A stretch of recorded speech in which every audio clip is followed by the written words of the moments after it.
So for this video, I'm just going to have a very quick look at the shader that I created for this tunnel, and then after that at the shader that I created for the object in the middle. Now, these are sort of two different ways to approach the same type of look, and I just want to show you both ways you could do it. So the first one in this tunnel you see has this sort of technical like texture. I just threw an HDR in the background so you could have a look at the reflections and how it all works. And a lot of my shaders tend to be fairly simple. I try to keep them as simple as possible so they're easy to reuse, and you know, they're just easy to understand when you open the files as well.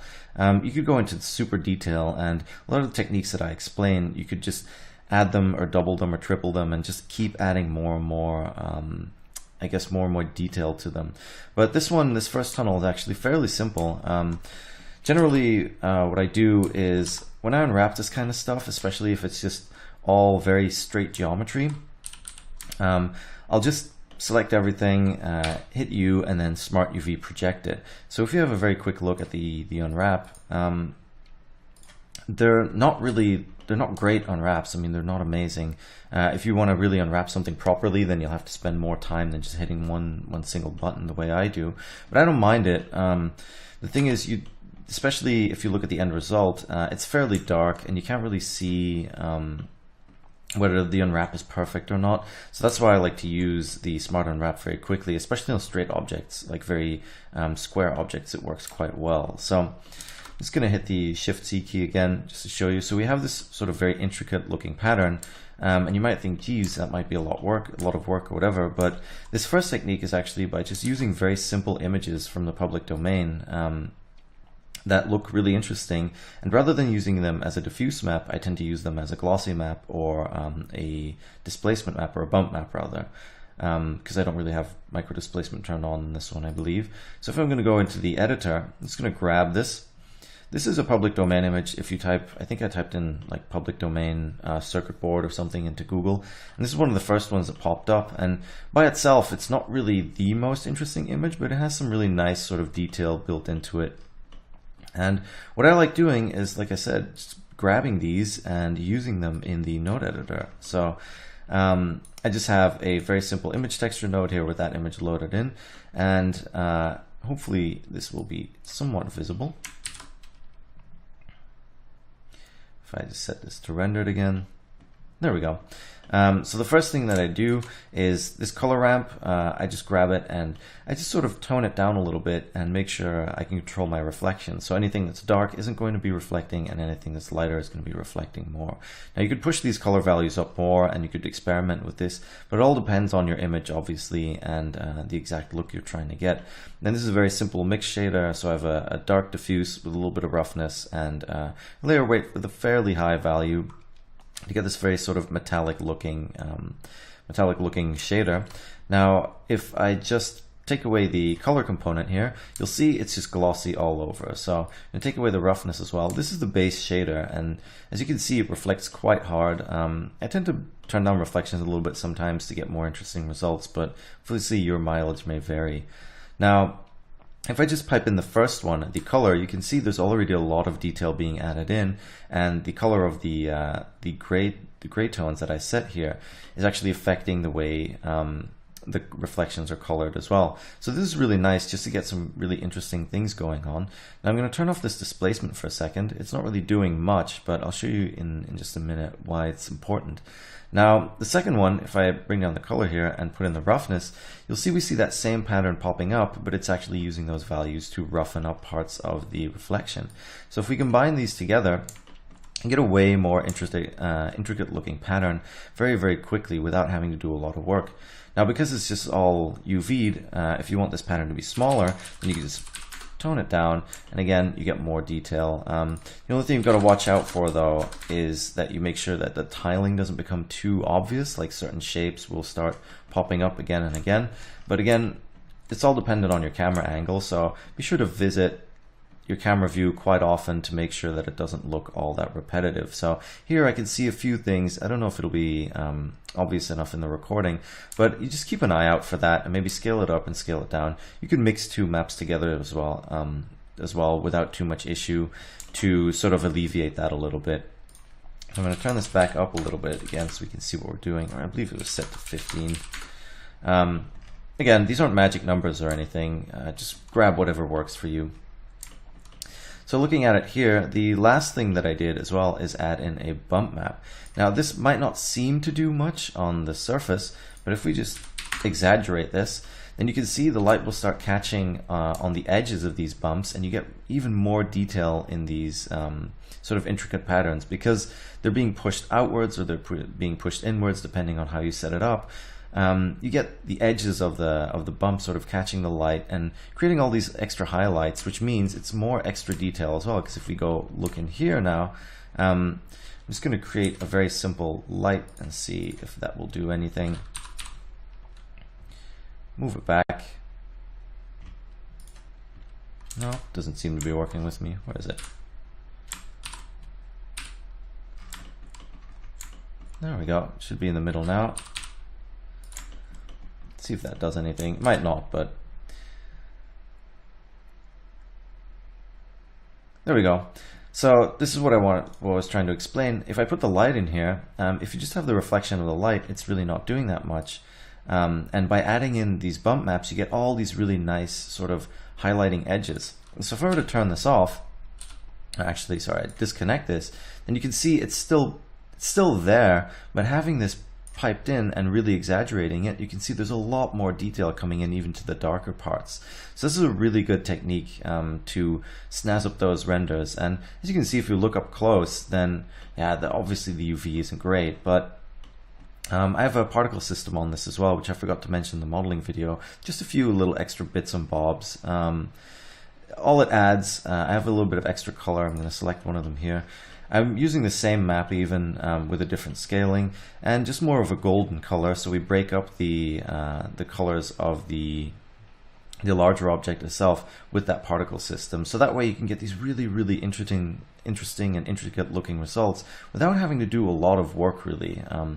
I would encourage you to open up the source file and look around and poke around in it and see, you know, if there's stuff there that interests you. Again, all of this is Creative Commons on the Blender Cloud, so if you want to reuse some of these assets, feel free to do so. I don't mind at all. In fact, I would encourage it if it is a bit of a time saver for you. So for the second object now, I'm going to switch over to this singular object in the middle, and this is sort of the same idea behind it. The only thing that's different about it, and I'm actually going to change the strength of my HDR a little bit here so we can see what we're doing so it's not all blown out. There we go, it's a little bit better. Let me turn it down just a bit. There we go. So as you can see, we have a very similar pattern, although this one is a little more square. This is an asset I reused from something else I made recently as well. Just wanted to drop it in. This is a really interesting texture setup. As you can see, this one is a little bit more advanced. But it boils down to the same thing. If we deconstruct this, then again, it's just a mix shader. Now, there's two mix shaders here. One is sort of mixing in the metal and black reflective material, and the other one is mixing in the glass material that you can see sort of in between. So this adds an extra layer. I like doing this kind of stuff because, like I said, it adds an extra layer of detail. We have this glowing core in the middle. I believe it's just an emission shader, and I like setting these to be fairly heavy on the saturation, so you have to set them up pretty high. But you can get these really nice, rich, colorful lights, and it looks really, really good, especially combined with a different shader. Sorry, I didn't mean to do that. Let's go back.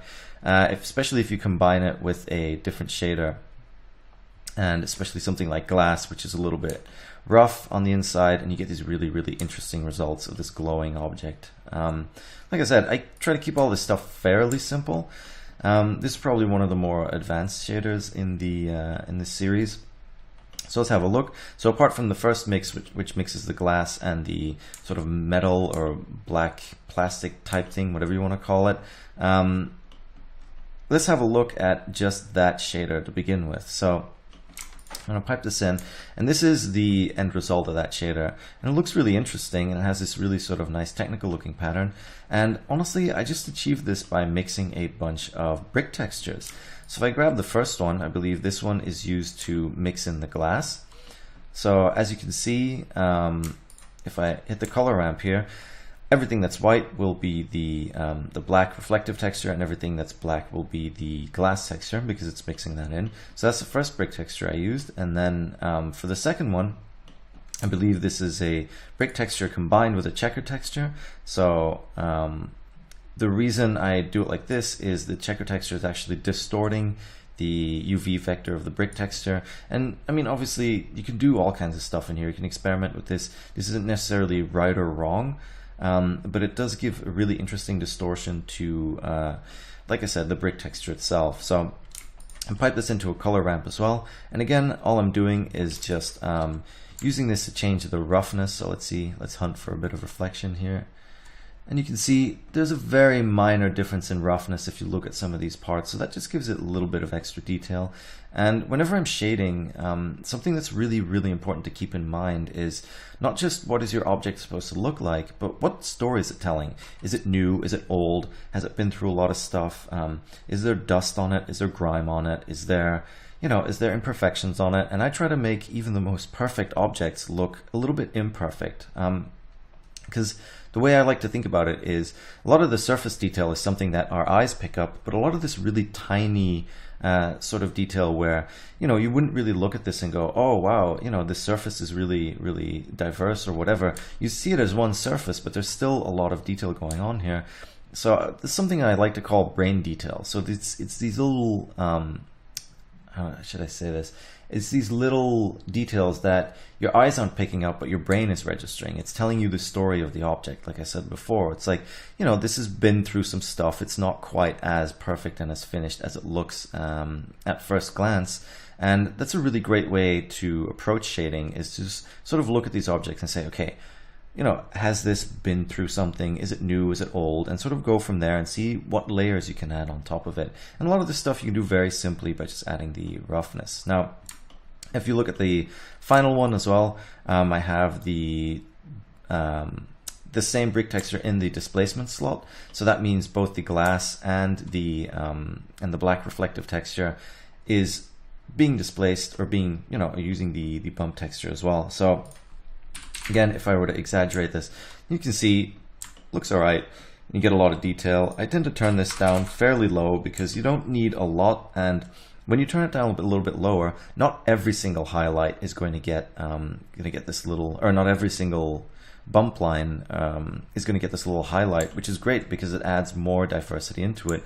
And then when the object turns and the light reveals a lot of this surface, you get a lot of stuff that's changing and maybe flickering a little bit, but in a good way. I don't mean flickering as in noise, but and if you turn, if you grab something that's close to you right now and you turn it around, you'll see there's a lot of little notches and scratches where the light catches it in just a certain way. And if you really exaggerate bump, then the light tends to catch every single bump on it. And if you tone it down a little bit, it just catches a few of them, some of the more major ones. And then when the light really shines on it and you get a really nice angle looking into it, you get a very, very nice result. So you get a lot of variation from angle to angle as well, which is really important to think about.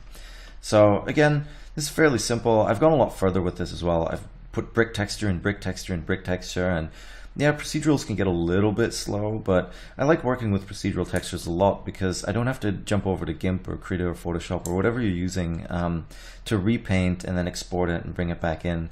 With procedurals, you tend to see the result instantly, and it creates some really, really cool patterns. If you're not afraid to mess around, like I said, this technique of adding in this checker texture and the vector of the UV for the brick texture, it's not really meant for that kind of stuff, but if it looks cool, it looks cool. Like, don't worry about it too much. So that's it for the shading section of this technique video. I hope you enjoyed this one, and yeah, if you like these, then definitely check out the other technique videos.